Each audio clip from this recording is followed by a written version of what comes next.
कीर्तन साहेबांमध्ये आपलं स्वागत आहे। नगर परिषद निवडणूक 2025च्या या प्रचाराच्या निमित्तानं आपल्या सर्वांच्या आशीर्वाद घेण्यासाठी, आपले सर्व उमेदवारांना आपले आशीर्वाद या ठिकाणी मागण्यासाठी या ठिकाणी या सभेला प्रभाग क्रमांक 1च्या या उपस्थित असलेल्या सभेला सर्व उपस्थित असलेल्या महामावल्या, नगराध्यक्ष पदाचे अधिकृत उमेदवार आदरणीय सौ शीलाताई राजबहादूर कोतावार, प्रभाग क्रमांक 1च्या अधिकृत उमेदवार आमच्या भगिनी अक्षिता शिवाजीराव येळके, दुसरे आमचे उमेदवार गजानन रामचंद्र संभोड, त्याचबरोबर इथे लगतच असलेल्या प्रभाग क्रमांक 6च्या अधिकृत उमेदवार आमच्या दुसऱ्या भगिनी ज्योती विठ्ठल आचार्य, त्याचबरोबर आपल्या सर्वांचे परिचित असलेले आदरणीय उमाकांत महालिंगप्पा गोगळे यांच्या प्रचाराच्या निमित्तानं आपल्या सर्वांचं या ठिकाणी आशीर्वाद घेण्यासाठी या सभेला आवर्जून उपस्थित असलेले या मुदखेड शहराचं वैभव, यांनी मला वाटते मामा राज्यातली पहिली भाजपची नगरपालिका ज्यांच्या नेतृत्वात या मुदखेड शहरात आली आणि आज जवळपास एवढं वय असताना देखील या गावाच्या कठीण काळात या गावाच्या अडीअडचणीत सतत सर्वांना मदत करणारे आमच्या सर्वांचे मार्गदर्शक आदरणीय रामराव चौधरी साहेब, या ठिकाणी आवर्जून उपस्थित असलेले आमचे मित्र महाराष्ट्र प्रदेश काँग्रेस कमिटीचे सरचिटणीस आदरणीय केदार पाटील साळुंके, या ठिकाणी उपस्थित असलेले आमचे दुसरे मित्र नांदेड वाघाळा महानगरपालिकेचे उपमहापौर आदरणीय अब्दुल गफार साहेब, इथं उपस्थित असलेले सर्व ज्यांचं मनोगत या ठिकाणी व्यक्त केलं, आमचे मोठे बंधू आदरणीय गंगाधररावजी डांगे साहेब, आदरणीय राजबहादूर कोतावार साहेब, आमचे आदरणीय चौधरी सर, इथं उपस्थित असलेले सर्वजण आपला जास्त वेळ घेणार नाही, आमच्या तालुका काँग्रेस कमिटीचे अध्यक्ष आमचे बंधू प्रतापरावजी देशमुख, मदन देशमुख, आमचे दादारावजी पाटील नागेरीकर, याचबरोबर उपस्थित असलेले सर्वजण आपल्या सर्वांचं आदरणीय व्यासपीठ आपला जास्त वेळ घेणार नाही।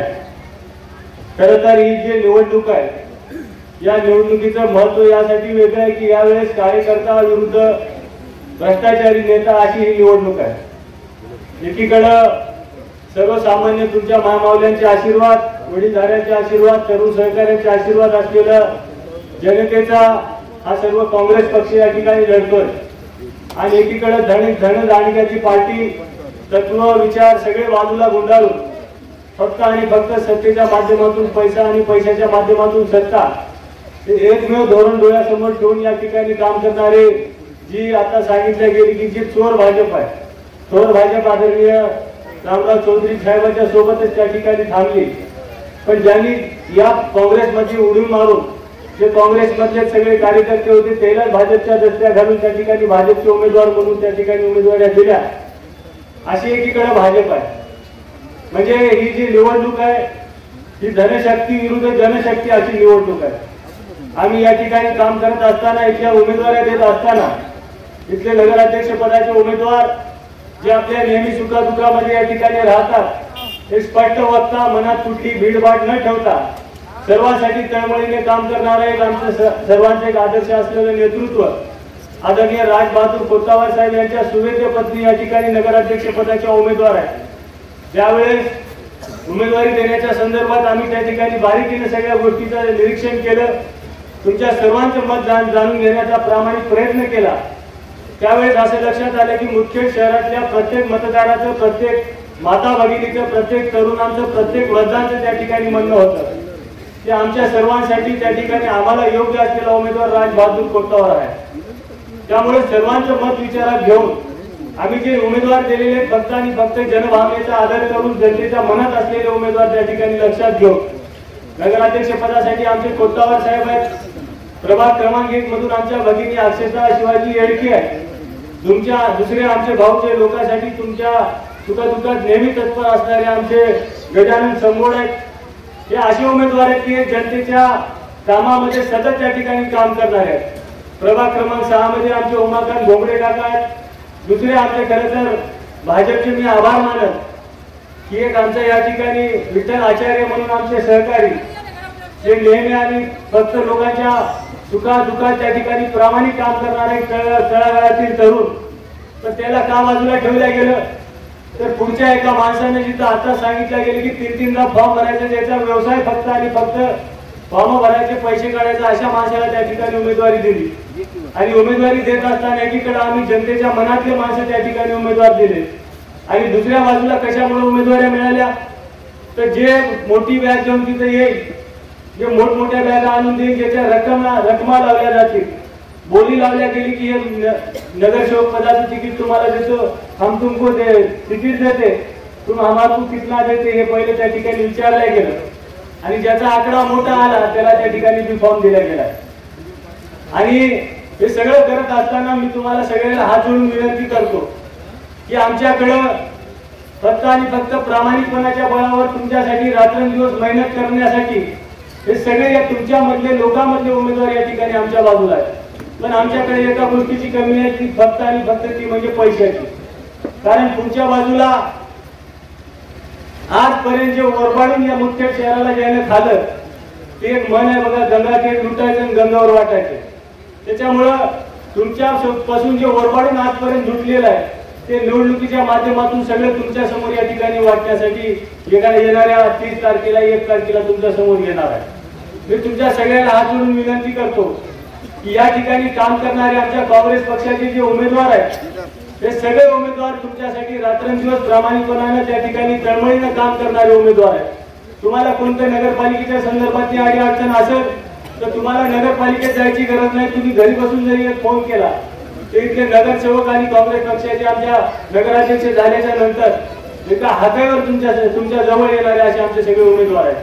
पुढच्या बाजूला कसं आहे, काम जर पडलं तर इथून तुम्ही त्या नगरसेवकाच्या खालच्या माणसाला फोन करायचा, त्यानं नगरसेवकाला करायचा, नगरसेवकानं शिवाजीनगरला बंगल्याला विचारायचं आणि बंगल्यावाल्यानं जर सांगितलं काय हरकत नाही त्याचं काम कर म्हटलं तर तुमच्या त्या ठिकाणी काम करायचं आणि त्या बदल्यात अमाप असा पैसा घ्यायचा. कारण पैसा कशासाठी, हे पैसा तुमच्यामध्ये वाटलेला आहे, ते जे तुमच्यामध्ये दिलेला आहे ते या माध्यमातून परत वसूल करायचं. आमची भावना नगरपालिका आल्याच्या नंतर फक्त आणि फक्त सेवा करायची भावना आहे. पण पुढच्या भारतीय जनता पार्टीची जी भावना आहे ती तुमच्यामधून व्यवसाय करण्याची भावना आहे. इथं पैसे कमवायचे, आज तुमच्यामध्ये पैसे द्यायचे आणि सत्ता आल्याच्या नंतर फक्त आणि फक्त इथून जे खर्च झालेला त्याच्या कितीतरी पटीनं वसूल करायची. पहिले आपण ऐकलं असेल की शेतकऱ्याची एक मन आहे, एक शेतकरी एका दाण्याची 1000 दाणे करायची ताकद शेतकऱ्यामध्ये आहे. पण या भाजपमध्ये एक विचित्र किमया भाजपवाल्याकडे आहे. मतदानासाठी 1 रुपया ते पेरतात आणि त्याच्यानंतर निवडून आल्याच्या नंतर लाखो रुपये त्या मतदानाच्या माध्यमातून वसूल करतात. त्यामुळे भ्रष्टाचारी आणि व्यापार करणारी ही पार्टी आहे. अदानी अंबानीच्या जीवावर राज्य करणारी ही पार्टी आहे. त्यामुळं मी तुमच्या सगळ्यांना या ठिकाणी नम्र विनंती करतो की आमच्यामध्ये काही कोणी हायकमांड नाही. आमच्यामध्ये जे काय आम्ही सर्वसामान्य कार्यकर्ते आहोत. राजबहादूर कोतावळ साहेबांसारख्या एक अनुभवी नगरपालिका चालवणारा नगराध्यक्ष राहिलेला व्यक्तिमत्व या ठिकाणी नगराध्यक्ष पदासाठी उभा आहे. त्यामुळं तुमच्या अडी अडचणी, तुमच्या समस्याची बारकाईने जाणीव त्यांना या आजपर्यंत त्यांच्या आयुष्यामध्ये त्यांचं जे कर्तृत्व आहे त्यांनी दररोज तुमच्या अडचणी अनुभवलेल्या आहेत.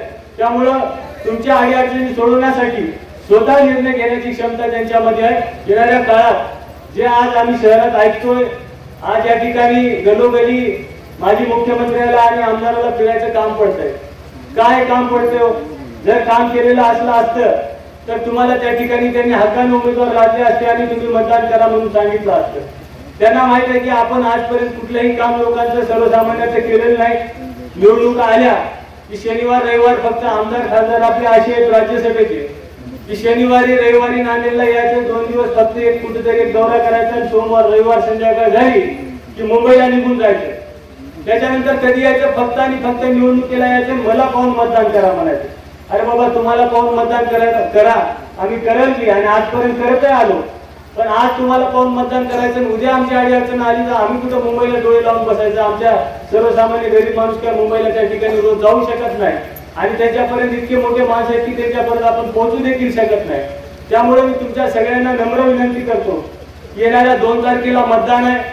या मतदानाच्या माध्यमातून आज सगळ्या जिल्ह्याचं लक्ष या मुदखेड शहराकडे लागलेलं आहे. सगळ्याला माहित आहे की इथून काँग्रेसची सीट मोठ्या फरकाने या ठिकाणी निवडून येणार आहे.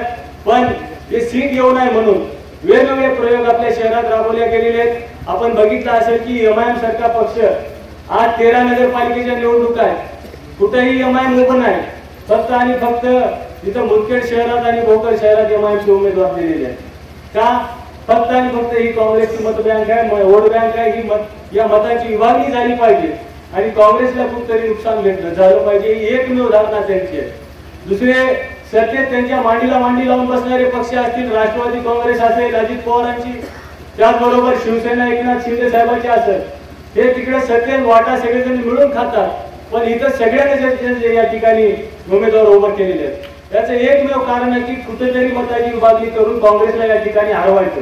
पण मी तुमच्या सगळ्याला विनंती करतो, आम्ही जे लढतोय फक्त आणि फक्त प्रामाणिकपणाच्या आणि इमानदारीच्या बळावर आम्ही या ठिकाणी लढतोय. या सगळ्या लढाईमध्ये आपल्या सगळ्या मायमावल्याचं, सगळ्या वडीलधाऱ्यांचं फक्त पाठबळ आमच्या पाठीशी आहे. आम्ही कोणत्या पैशाला बोलणारे माणसं नाही, कोण्या लालूच कोणी दाखवलं तर तिथं जाणारे हे कोणते काय आमचे कार्यकर्ते काँग्रेस पक्षाचे नाहीत. जे स्वार्थी होते ते उड्या मारून तिकडे भाजपमध्ये तेव्हाच निघून गेलेले आहेत. पण इथे जे राहिलेले आहेत ते प्रामाणिक सगळे कार्यकर्ते आहेत. आमच्या सर्वांची एकच भावना आहे की या माध्यमातून जनतेची सेवा करण्यासाठी तुमचा आशीर्वाद, फक्त आम्हाला आशीर्वादाचं पाठबळ आमच्या पाठीशी आमच्या उमेदवारांच्या आपण द्यावा अशी विनंती करतो.